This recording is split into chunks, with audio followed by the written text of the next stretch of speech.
أنعم بغراس الأخلاق مدرسة صارت أخلاقي طريق النور بجنتها.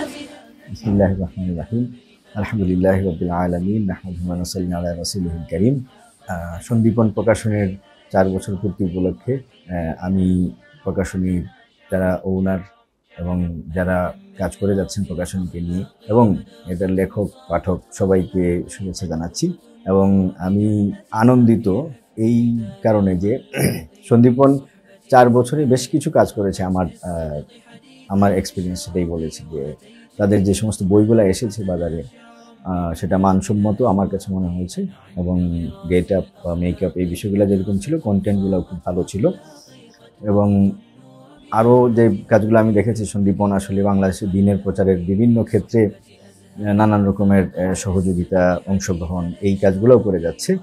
আমি মনে করি যে আসলে সন্দীপন প্রকাশন এটা 4 বছরে যতটুকু অর্জন করেছে সেটা আলহামদুলিল্লাহ আল্লাহ তাআলার শুকরিয়া যে আল্লাহ তাআলা তাদেরকে তৌফিক দিয়েছেন এবং সেটা অনেকের চাইতে খুব ভালো কাজ করেছে। এবং আশা করি যে সামনের দিনগুলোতে সন্দীপন বাংলাদেশে ইসলামের প্রচারে দিনের প্রচারে বিশেষ করে ইসলামিক লিটারেচার এর যে প্রচার প্রকাশনা এই বিষয়গুলো আছে সেগুলোতে ভালো কাজ করে যাবে। এবং এই লক্ষ্যে আমি যেটা আসলে দাবি করব পাঠকদের নিকট যে আসলে ইসলামী বই ব্যতীত বা ইসলামী লিখনী ব্যতীত আসলে আমাদের নিজেদের যেরকম ইসলাম পালন করা ডিফিকাল্ট সেই ক্ষেত্রে সমাজের মধ্যে প্রতিষ্ঠা করা ইসলামিক মূল্যবোধকে মানুষের অন্তরে জাগ্রত করা এই বিষয়গুলো আসলে হবে না যতক্ষণ না আমরা ইসলামিক রচনা লিখনী বই এগুলো না পড়ব। ফলে আমি বলবো পাঠকদেরকে আপনারাও যাচাই বাছাই করে পড়াশোনা শুরু করুন, ইসলামিক বইগুলো পড়ুন।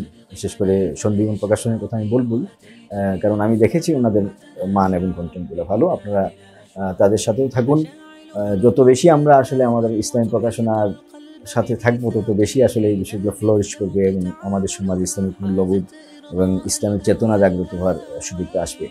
আর সন্দীপনের কাছে আমাদের দাবি থাকবে যে আমরা বিশেষ করে ইসলামিক ক্লাসিক্যাল যে বইগুলো আছে সেগুলো আরও একটু সুন্দর আকারে আসবে, নতুন নতুন মৌলিক বইগুলো আসবে। একটা বিষয় আপনাদের সাথে একটু শেয়ার করতে চাই, সেটা হচ্ছে সন্দীপন আসলে লেখক তৈরি করার কাজও করে থাকে যতটুকু আমি জানি। সেটাও আমি খুব ভালো উদ্যোগ মনে করি। যারা লেখন লিখতে চান, ইসলাম নিয়ে চিন্তা করতে চান, মৌলিক বই বলেন অনুবাদ বলেন বা তারাও আসলে সন্দীপনের সাথে আসবেন সেটা আমি আশা করি। এবং সন্দীপনের এই সমস্ত উদ্যোগের মাধ্যমে বাংলাদেশে ইনশাআল্লাহ ইসলামের একটা পরিচয় এবং মুসলিমদের একটা আইডেন্টিটির জায়গা তৈরি হবে ইনশাআল্লাহ, আমি সেটা আশা করি। এবং সন্দীপনের কাছে এই প্রত্যাশা রইল সামনের দিনগুলোতে আরও বেশি করে সন্দীপন কাজ করে যাবে সেই আশাও ব্যক্ত করছি। আর পরিশেষে আবারও সন্দীপন টিমকে শুভকামনা জানাচ্ছি এবং আল্লাহ তাআলার কাছে এই দোয়া করি যে আল্লাহ তাআলা যেন তাদেরকে সব ক্ষেত্রে কাজগুলো সহজ করে দেন এবং সব ক্ষেত্রে সহায়তা করেন। وآخر دعوانا الحمد لله رب العالمين. والصدر مليء بكلام هو أشرف ما في الأوراق آي الرحمن ستحفظنا وبها سنطير